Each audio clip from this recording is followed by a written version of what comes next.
তোমরা শিখছো গ্রামার ছাড়া ইংরেজি শিক্ষা কতগুলো ফর্মুলার মাধ্যমে। তো আজকে যে ক্লাসটা আমি তোমাদের কাছে নেব সেই ক্লাসটা হচ্ছে কি ফর্মুলা নাম্বার 20 নাম্বার ফর্মুলা। তো যারা নতুন আছো তারা শুনে নাও আজকে যে এই ক্লাসটা শুধুমাত্র ফর্মুলা বেশি। যারা ইংরাজিতে টোটাল ফর্মুলাটা জেনে যাবে তাদের কাছে ইংরাজি শেখা খুব সহজ মনে হবে। তাই ইংরেজি শিখতে গেলে ফর্মুলা অবশ্যই জানতে হবে। যে টিচারই তোমাদের শেখাক না কেন আর যত গ্রামারের সঙ্গেই শেখাক না কেন সেই টিচার কিন্তু শেষ পজিশনে, মানে ওনার টার্গেট কিন্তু শেষ অবধি এই ফর্মুলা। তাই তুমি যদি প্রথমেই ফর্মুলাটা শিখে রাখো তাহলে তোমার গ্রামার ছাড়াই দেখবে তুমি ইংরেজিতে কথা বলতে পারছো। একদম গ্রামার ছাড়া তো কথা বলা যাবে না। তবে এই যে ফর্মুলার মাধ্যমে যখন আমি ইংরেজি শিখবো তখনই যেসব গ্রামারগুলো খুবই দরকার সেগুলো কিন্তু আমি তোমাদের জানিয়ে দেবো। তো তোমরা আজকে দেখবে formula number 20। Welcome everyone, welcome to Mac English education channel. তো চলো দেখি আজকের ক্লাসে কি আছে। এর আগে তোমরা শিখেছো ফর্মুলা নাম্বার 19 নাম্বার ফর্মুলাতে কি হয় না, যখন আমি কোনো কথার ভিতরে বলবো তে পারি, আমি করতে পারি, আমি যেতে পারি, আমি খেলতে পারি, এরকম তে পারি। আর 20 নাম্বার ফর্মুলাতে কি না তে পারতো, সে করতে পারতো, আমি করতে পারতাম, তুমি করতে পারতে, এরকম। তার মানে এটা হচ্ছে 19 নাম্বার ফর্মুলা হচ্ছে প্রেজেন্ট, 20 নাম্বার ফর্মুলা হচ্ছে পাস্ট, অতীতে যে কাজ অতীতে হয়ে গেছে সেই কাজটা। আর আমি তোমাদের এর আগেও জানিয়েছি যে প্রত্যেকটা ফর্মুলা 4টে করে ভাগ থাকে, হ্যাঁ বলা, না বলা, জিজ্ঞাসা করবো, তার আবার হ্যাঁ বলা এবং না বলা। কিন্তু যেগুলো তোমাদের খুব দরকার, যেগুলো বেশি ইউজ হয়, শুধুমাত্র সেইগুলোকে নিয়েই আমি ডিসকাস করব। তো দেখো এই যে 19 নাম্বার ফর্মুলা আমি এর আগে তোমাদের আলোচনা করেছি, অন্যান্য ভিডিওতে আলোচনা করেছি। তাহলে আজকে করব কি না 20 নাম্বার ফর্মুলা তে পারতো। এর ফর্মুলা আছে কি না দুটো ফর্মুলা আছে। প্রথম ফর্মুলা কি, সাবজেক্ট কুড, তারপরে ভাব কুড। এই ক্যান এদিকে হচ্ছে কুড। কুড হচ্ছে ক্যানের পাস্ট ফর্ম কুড। তাহলে ক্যান মানে তে পারি আর কুড মানে তে পারতো, তে পারতাম, তে তুমি করতে পারতে, এরকম কুড। এছাড়াও এর আরেকখানা ফর্মুলা আছে যেটা তোমাকে জেনে রাখতেই হবে। কেননা সবসময় এই কুডের ব্যবহার কিন্তু সবসময় যে পাস্টে হবেই এমন কোনো কথা না। কুডের ব্যবহার প্রেজেন্টেও হয়, অনেক জায়গা আছে প্রেজেন্টেও হয়। সেই কারণে তোমাকে জেনে নিতে হবে এর আরেকটা ফর্মুলা কি। আরেকটা ফর্মুলা হচ্ছে সাবজেক্ট ওয়াজ ওয়ার, তারপরে অ্যাবেল টু, তারপরে ভাব। এদিকে কি ছিল, সাবজেক্ট অ্যাম ইজ আর, তারপরে অ্যাবেল টু, তারপরে ভাব প্রেজেন্টে ছিল। পাস্টে কি সাবজেক্ট ওয়াজ ওয়ার, তারপরে অ্যাবেল টু, তারপরে ভাব। এই যে 2 নম্বর ফর্মুলা তোমাকে জেনে রাখতে হবে। দুটো ফর্মুলা একই ঘরে, দুটো ফর্মুলা কাজ করবে। তো তুমি এটাকে ব্যবহার করতে পারো, এটাকে ব্যবহার করতে পারো, কিন্তু তুমি তো কথা বলা শিখবে। সেই কারণে যদি তোমাকে কেউ 2 নম্বর ফর্মুলাতে কথা বলে তখন তুমি বুঝবে কি করে, তার জন্য তোমাকে শিখে রাখতে হবে। তো এই জন্য ওই 2 নম্বর ফর্মুলাটা আমি তোমাদের দেখাচ্ছি। Today you will watch full video and speak English. Continue. You did not need to learn English grammar. তোমার ইংলিশ গ্রামারের প্রয়োজন নেই। Nevertheless, কখনোই না। I hope you will speak English easily and confidently with English formula. তুমি যদি শুধুমাত্র English formula শেখো তাহলে আমি এটা আশা করতেই পারি যে তুমি অবশ্যই ইংলিশে কথা বলতে পারবে একদম কনফিডেন্টের সঙ্গে। চলো এবার মূল যে একটু উদাহরণ দেখে নিই তাহলে তুমি বুঝতে পারবে। দেখো 1 নম্বর উদাহরণ দেখো, রতন গান গাইতে পারতো। দেখো তে তে পারতো, যখনই এই তে কথা চলে আসবে, তে পারে বললে ক্যান হতো, তে পারতো বললে কুড হতো। দেখো could, Ratan could Singh, Ratan could Singh. তাহলে রতন কুড দিলাম বললে গান গাইতে পারতো। যদি লিখতাম রতন ক্যান, ক্যান লিখতাম ক্যান সিং, তাহলে রতন গান গাইতে পারে। একসঙ্গে তোমাকে দুটো কথা আমি কেন বলছি না, আমরা সাধারণত ভুল করি, ছোট্ট ছোট্ট ভুল করি। এই ভুলগুলো যাতে আমি না করি তার জন্য এই একসঙ্গে আমি দুটো কথা টানলাম। তাহলে ক্যান, এখন তো ক্যানের ঘরের কথা আমি বোঝাচ্ছি না, আমি বোঝাচ্ছি কুডের ঘরের কথা, অর্থাৎ তে পারতো, পারতাম সেই ঘরে। তাহলে রতন গান গাইতে পারতো, এটা কুড। রতন গান গাইতে পারেনি, না বলা, গান গাইতে পারেনি, তখন Ratan could not, Ratan could not sing. একদম সহজ। এই যে মডেল ভাব যেটা আমি দিয়েছি তারপরে নট বসে গেছে, একদম সিম্পল। কিন্তু এবার দেখো এটা গেল হ্যাঁওয়ালা এবং নাওয়ালা। এটা হ্যাঁওয়ালা, এটা নাওয়ালা, এটা নেগেটিভ, এটা হচ্ছে পজিটিভ। এবার আমি যখন জিজ্ঞাসা করব, ডব্লিউএইচ ওয়ার্ডের ঘরে যখন কথা আমি আনবো তখন আমি কি করব? তো সবসময় তুমি মনে রাখবে যে ইংরাজি কথাগুলো যখন ডব্লিউএইচ ওয়ার্ড আমরা ব্যবহার করি তখন সাধারণত ডব্লিউএইচ ওয়ার্ডগুলো আগে বসে, তারপরে কি বসে না আমি যার, ওয়াজ আর, হ্যাভ হ্যাজ এইগুলো বা ক্যান কুড যা থাকে সেইগুলো বুঝবে, তারপরে সাবজেক্ট, তারপরে চলে আসবে অবজেক্ট চলে আসবে। এই হচ্ছে এই ডব্লিউএইচ ওয়ার্ডের ঘরের কথা। এবার আমি দেখো বলছি যে কোথায় রতন কোথায় গান গাইতে পারবে। হয়ার ওয়াজ রতন অ্যাবেল টু সিং। এই দেখো 2 নম্বর ফর্মুলা ব্যবহার করেছি, দেখেছো? আমি 2 নম্বর ফর্মুলাটা ব্যবহার করেছি। তাহলে এর কি 1 নম্বর ফর্মুলাতে ব্যবহার করা যাবে না? হ্যাঁ যাবে। দেখো হয়ার কোথায়, কুড রতন সিং, রতন কোথায় গান গাইতে পেরেছিল। দুটোই তুমি জেনে রাখবে, দুটোর ভিতরে যেটা তোমার যখন মনে পড়বে তখন সেটা ব্যবহার করবে। কিন্তু যখন অন্য কেউ বলবে বা তুমি একটা ইংরাজি বই পড়ছো, ইংরাজি নিউজ পেপার পড়ছো, তখন তোমাকে যেটা লেখা থাকবে সেটা তুমি মানে বুঝতে হবে। তো তাই মানে বোঝার জন্য আমি দুটোকেই পাশাপাশি এনেছি।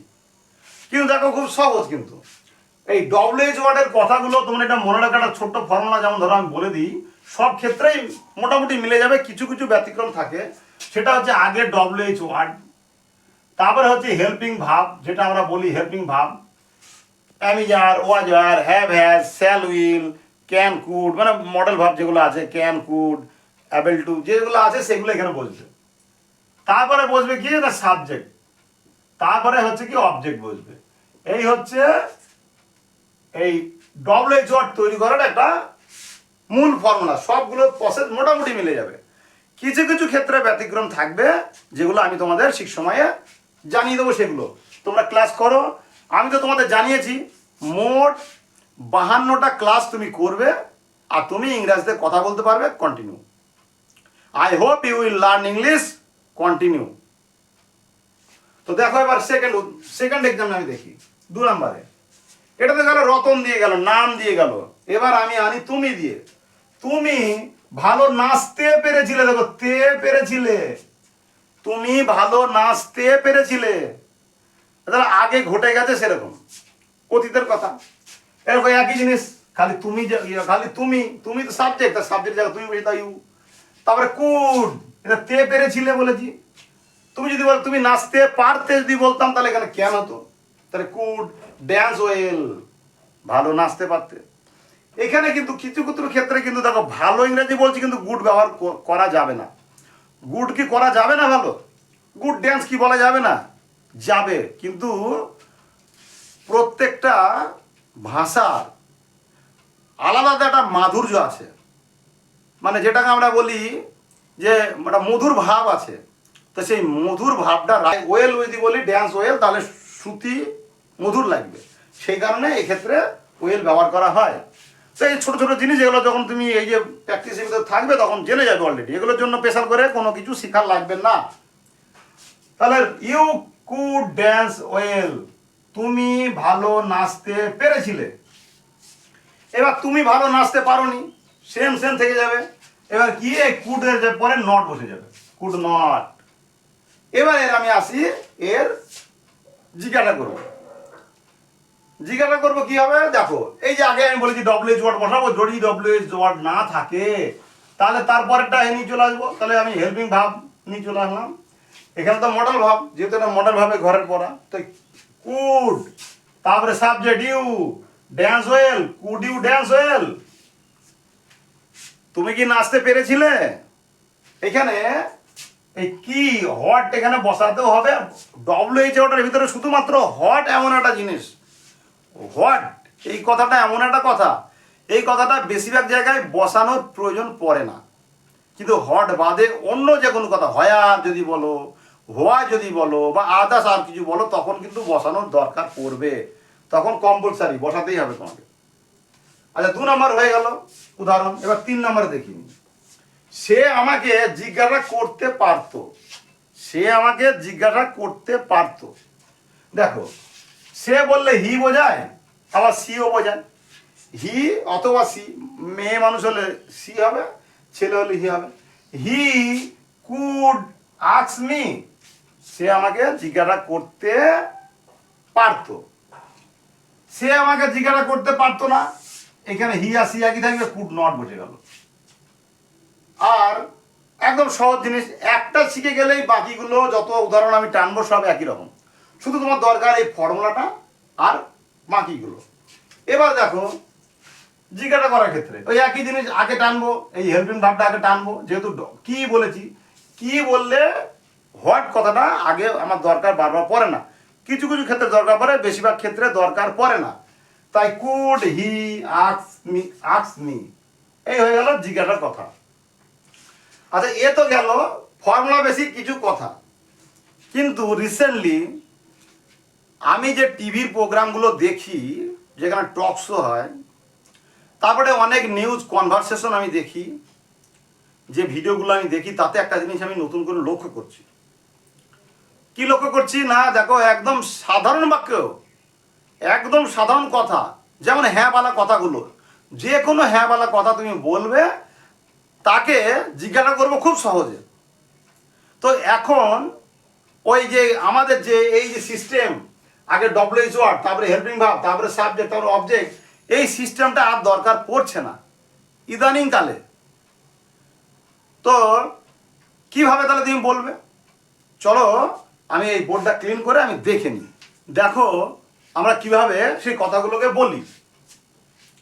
1 number, you go to market, you go to market, তুমি মার্কেটে যাও। ঠিক এরকম সেন্টেন্স লেখার পরে এখানে একটা কমা দিয়ে যদি আমি বলি হোয়েন, কখন, ইউ গো টু মার্কেট, এটা তো হ্যাঁ বলা সেন্টেন্স, এটা হচ্ছে পজিটিভ সেন্টেন্স। এবার এখানে এর পাশে আমি বলে দিলাম হোয়েন, কখন, দেখো ইন্টারোগেটিভ হয়ে গেছে, জিজ্ঞাসা চিহ্ন হয়ে গেছে। তা দেখো আমার কিন্তু সেই ফর্মুলা কাজে লাগাতে হচ্ছে না, আগে ডব্লিউএইচ ওয়ার্ড, তারপরে হেল্পিং ভার্ব, তারপরে সাবজেক্ট, তারপরে অবজেক্ট, এই যে জিনিসটা আমাকে কাজে লাগাতে হচ্ছে না। তাহলে দেখো তুমিও বলতে পারবে, এটা এমন কিছু ব্যাপার না। ইউ গো টু মার্কেট, তুমি মার্কেটে যাও, হোয়েন, কখন, জিজ্ঞাসা করছি। 2 নম্বর, ইউ এট রাইস, তুমি ভাত খাও। হয়ার, কোথায়, কোথায় ভাত খাও, হোটেলে খাও না বাড়িতে খাও না কি কোথায় খাও, তুমি এটা বলবে। 3 নম্বর দেখো, he will go to market, সে মার্কেটে যাবে। হাউ, কিভাবে, কিভাবে যাবে। তাহলে দেখো আমি কিন্তু এই ফর্মুলা কিন্তু একটাও প্রয়োগ করলাম না, নর্মাল সেন্টেন্স, একদম হ্যাঁওয়ালা সেন্টেন্স, পজিটিভ সেন্টেন্সকে আমি তার শেষে শুধুমাত্র এই ডব্লিউএইচ ওয়ার্ডগুলোকে বসিয়ে দিচ্ছি একটা কমা দিয়ে বসিয়ে দেবো, কমা দেবো কিন্তু, এটা মনে রাখবে। চারটা দেখো, you can do the work, you can do the work, তুমি কাজটি করতে পারো। হাউ, কিভাবে, দেখেছো কতটা সহজ। তারপরে দেখো 5 নাম্বারটা দেখো, ইউ উইল সে, তুমি বলো। হোম, কাহাকে, তুমি বলো কাহাকে। দেখো তাহলে ইংরাজি যে একটা ল্যাঙ্গুয়েজ, এই ল্যাঙ্গুয়েজের ভিতরেও কিভাবে পরিবর্তন হচ্ছে। আমরা সাধারণত সেই যে গ্রামারের যে মানে একটা গ্রামার মেনটেন্স করে আগে আমরা চলতাম, যে কারণে আমরা ইংরাজি শিখতে পারতাম না, ভয় পেতাম। কিন্তু বর্তমান সময়ে তুমি ইংলিশ কনভারসেশন দেখবে, ইংলিশ নিউজ দেখবে, তুমি বুঝতে পারবে যে ইংরাজি ওরা কত সহজভাবে বলে। শুধুমাত্র আমরা প্র্যাকটিস করি না, এই কারণেই আমরা বলতে পারি না। তাই তুমি কিন্তু প্র্যাকটিস করবে। আর তোমাদের প্রত্যেককে আমি জানিয়েছি যে ঠিক এরকম ফর্মুলা, মোট 33টা ফর্মুলা আমি তোমাদেরকে দিয়ে রেখেছি। তবু আরেকবার আমি দেখাই, তুমি দেখো, মোট 33টা ফর্মুলা আমি দিয়ে রেখেছি। ঝাপসা হচ্ছে, যদিও ঝাপসা হচ্ছে, তুমি এখন বুঝতে পারো না, পিছনে লাইটটা আছে বলে ঝাপসা হচ্ছে। তো আমি চেষ্টা করব তোমাদের সেই ফর্মুলাগুলো আরেকবার আমি যখন এডিট করব তখন সব একবার দিয়ে দেবো। এই 33টা হ্যাঁওয়ালা, 33টা যে ফর্মুলা আমি দিয়েছি এর হ্যাঁওয়ালা সমস্তগুলো তুমি মুখস্থ করবে না, তুমি প্র্যাকটিস করবে, দেখে প্র্যাকটিস করবে, দেখবে আর ইংরাজি সেন্টেন্সটা বলবে আর ভাববে তার মানেটা কি। নিজে নিজে কদিন প্র্যাকটিস করো, দেখো তুমিও কথা বলতে পারবে ইংলিশে continue. I hope you will learn English confidently. তো তোমাদের যাদের ভালো লাগছে এই ক্লাস, তারা অবশ্যই চ্যানেলটিকে একটা লাইক করবে আর সাবস্ক্রাইব করবে। তোমার দেখতে থাকো, ভালো থেকো আর সুস্থ থেকো।